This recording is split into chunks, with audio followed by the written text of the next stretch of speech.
জান্নাতে কি বিরক্ত লাগবে? মানুষ আমার কাছে এসে বলে, আচ্ছা, জান্নাত কি চিরকালের জন্য? হ্যাঁ। যা চান সব পাবেন? হ্যাঁ। এক সময় কি এতে বিরক্তি এসে যাবে না? আমি কি জান্নাত ছাড়া আর কোথাও যেতে পারবো না? আমি কি একটু এখানে তো বহুকাল থাকলাম, এখন কি একটু অন্য কোথাও যাওয়া যায় না? এর উত্তর সূরা কাহফের ৩ নম্বর আয়াতে মা কিসিনা শব্দের মধ্যেই দেয়া আছে। আল্লাহ এখানে বলেছেন, তোমরা সব সময় সেখানে নতুন কিছু একটা পাওয়ার আশায় থাকবে, সব সময় অভিনব আরও কিছু পাওয়ার প্রতীক্ষায় থাকবে। আর এটা আসলে সুখের মনস্তত্ত্বের গহীনে লুকায়িত একটা ব্যাপার, পুরস্কারের মনস্তত্ত্বের সাথে জড়িত একটা ব্যাপার। কোনো পুরস্কারের আসল আনন্দ পাওয়া যায় আসলে পুরস্কার পাওয়ার ঠিক আগের মুহূর্তে। একজন ছাত্র সবচেয়ে সুখী থাকে তার হাতে সার্টিফিকেট তুলে দেওয়ার ঠিক আগ মুহূর্তে। বিয়ে হওয়ার ঠিক আগের দিন ছেলেটা খুব বেশি খুশি থাকে, বিশেষ করে মেয়েটি। সে অবশ্যই বিয়ের ঠিক আগের দিন সবচেয়ে সুখী থাকে। ভালো কিছু পাওয়ার প্রতীক্ষার মাঝে কি যেন এক অদ্ভুত আনন্দ লুকিয়ে আছে। বাচ্চার জন্ম হবে, অমুক তারিখে বিয়ে হবে, অমুক দিন বোনাস পাওয়া যাবে, ঈদ উপলক্ষে অনেক দিন ছুটি পাওয়া যাবে, ভ্রমণের দিন এগিয়ে আসছে, বহুদিন পর আমার প্রিয় বন্ধুর সাথে দেখা হতে যাচ্ছে। এই যে অপেক্ষা, এই অপেক্ষার মাঝে আসলে এক ধরনের আনন্দ আছে। মূলত আপনি যদি অপেক্ষার সময়টা দূর করে তাৎক্ষণিক জিনিসটা পেয়ে যান, তখন আনন্দটা হয় খুবই ক্ষণস্থায়ী। আর পেয়ে যাওয়ার পর আশ্চর্যজনকভাবে অল্প সময় পরে কি ঘটে? এটা আর তেমন কি।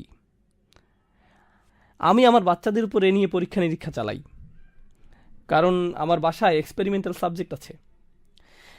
একবার নিউ ইয়র্কে মুসলিম স্টুডেন্ট অ্যাসোসিয়েশনের এক প্রোগ্রাম শেষ করার পর তারা আমাকে কিছু সম্মানই দিতে চাইল। বললাম, এমএসএ থেকে আমি কোনো সম্মানই নেই না, সরি। তারা বলল, আপনাকে কিছু একটা নিতেই হবে। তখন বললাম, ঠিক আছে, তাহলে আমার বাচ্চাদের জন্য বিশাল 1 বক্স লেগো নিয়ে আসেন। তো তারা আমাকে বিশাল 2 বক্স লেগো দিল। বাসায় এনে আমি সেগুলো শেলফে রাখলাম। তারপর আমার 2 ছেলেকে বললাম, 30 দিন পর তোমরা এগুলো খুলতে পারবে। তারা 2জন পুরো অস্থির হয়ে গেল, পাগল হওয়ার মতো অবস্থা। আব্বা, আমরা কি এখন খুলতে পারবো? আব্বা, আমরা কি এখন খুলতে পারবো? Please please please. না, 30 দিন পর। এরপর তারা দিন গণনা শুরু করলো। একটু ধরতে পারবো? আমি 2 দিন যাবৎ বললাম, না, ধরতে পারবে না। তৃতীয় দিন বললাম, আচ্ছা ঠিক আছে, তোমরা এখন ধরতে পারবে। তারা খুশিতে চকমক করে বক্সগুলো স্পর্শ করতে লাগলো। খুলতে পারবো? না, খুলতে পারবে না। আরও 28 দিন। এভাবে 1 মাস পার হয়ে গেল।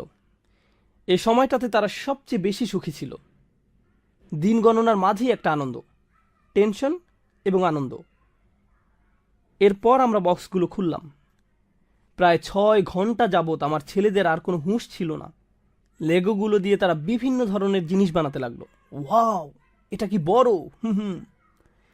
এভাবে 3 দিন যাবৎ তারা এগুলো নিয়ে পুরোপুরি আচ্ছন্ন হয়ে থাকলো। আর এখন সেই একই খেলনাগুলো আমার রুমে সেলফের মধ্যে রাখা আছে। তারা কখনো এগুলোর কথা আর জিজ্ঞেসও করে না। তাদের আনন্দের সবচেয়ে সেরা অংশ কোনটা ছিল? অপেক্ষার মুহূর্তটা, প্রত্যাশার সময়টা। সেই ছোটকাল থেকে এখন পর্যন্ত আমরা সবাই এরকম। এটা হলো দুনিয়ার প্রতীক্ষা। আর আল্লাহ বলছেন, পরকালের প্রতীক্ষাটা যে আরও কত আনন্দের তোমরা তা কল্পনাও করতে পারবে না। জান্নাতের প্রতিটি আনন্দ টেকসই। দিন দিন আনন্দের মাত্রা শুধু বাড়তেই থাকবে, বাড়তেই থাকবে আর বাড়তেই থাকবে। জান্নাতের ফল ফলাদি খেতে খেতে কখনো একঘেয়েমি এসে যাবে না। জান্নাতের পানীয় পানেও কখনো বিরক্তি এসে যাবে না, কারণ এগুলো কখনো একরকম থাকবে না। সব সময় আগের বারের চেয়ে উত্তম হবে। আবার খেলে আগের চেয়ে সুস্বাদু লাগবে। দুনিয়াতে সব কিছুর একটা সীমা আছে, একটা পর্যায়ে আসার পর আর ভাল লাগে না। কিন্তু জান্নাতে প্রতিটি আনন্দ সব সময় বৃদ্ধি পেতে থাকবে। এটাই হলো মা কিসিন।